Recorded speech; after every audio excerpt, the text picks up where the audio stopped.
ఇవాళ అశోక్ నగర్ లో, దిల్సుఖ్ నగర్ లో, అదే విధంగా ఉస్మానియా యూనివర్సిటీలో పిల్లలు అడుగుతున్నది ఏంది? మీరు చెప్పిన మాటనే కదా, 2 లక్షల ఉద్యోగాల సంగతి ఏంది అని అడుగుతున్నారు. ఒక్క నోటిఫికేషన్ ఎందుకు ఇవ్వలేదని అడుగుతున్నారు. జాబ్ క్యాలెండర్ ఏమైంది అని అడుగుతున్నారు. గ్రూప్ 2, గ్రూప్ 3లో పోస్టులు పెంచుతామన్నారు, దాని సంగతి ఏంది అని అడుగుతున్నారు. మెగా డిఎస్సి అన్నారు కదా మీరు మొదటి కేబినెట్ లోనే, ఏమైంది మెగా డిఎస్సి? మీరే చెప్తారు కదా 21,000 ఉద్యోగాలు, 50,000 ఉద్యోగాలని. ఏవి మరి డిఎస్సిలోని ఆ ఉద్యోగాలని చెప్పి పిల్లలు అడుగుతుంటే వారి మీద ఈరోజు మీరు మాట్లాడుతున్న విధానం, ఒక ముఖ్యమంత్రి స్థాయిలో ఉండి ఇంత దౌర్భాగ్యంగా, ఇంత దివాలా కోరతనంతో మాట్లాడిన మొట్టమొదటి ముఖ్యమంత్రి రేవంత్ రెడ్డి.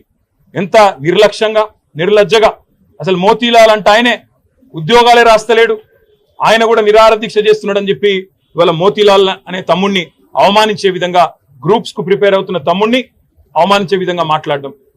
ఎవరినైతే ఏ కోచింగ్ సెంటర్లను ఆలంబనగా చేసుకొని అశోక్ నగర్ కి నువ్వు మీ రాహుల్ గాంధీ పోయి 2 ఉద్యోగాలు సంపాదించుకున్నారో, ఇవాళ అక్కడ కోచింగ్ సెంటర్లు నడుపుతున్న యువతని, అశోక్ కావచ్చు, రియాజ్ కావచ్చు, మరొకరు కావచ్చు, ఆ కోచింగ్ సెంటర్ల నిర్వాహకులందరినీ అవమానించే విధంగా 150 కోట్లు, 100 కోట్లు సంపాదించడానికి పరీక్షల పోస్ట్ పోన్మెంట్ అడుగుతున్నారు.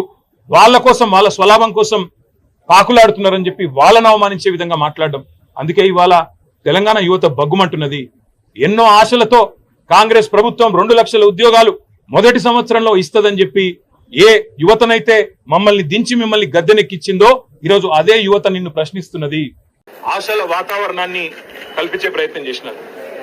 పుంకాను పుంకాలుగా, పేజీలకు పేజీల నిండా మేము రాగానే 2 లక్షల ఉద్యోగాలు మొదటి సంవత్సరంలోనే మేము నింపుతాము, ప్రభుత్వ ఉద్యోగాలు 2 లక్షల కొలువులు ఇస్తామని చెప్పి పత్రికల్లో full page ads, job calendar అని చెప్పి తేదీలతో సహా ఏ పోస్టుకు ఏ రోజు మేము నోటిఫికేషన్ ఇస్తామని చెప్పి మొత్తం జాబ్ క్యాలెండర్నే నమ్మదగే విధంగా నమ్మబలుకుతూ పుంకాను పుంకాలుగా ఫుల్ పేజ్ యాడ్స్ ఇచ్చినారు.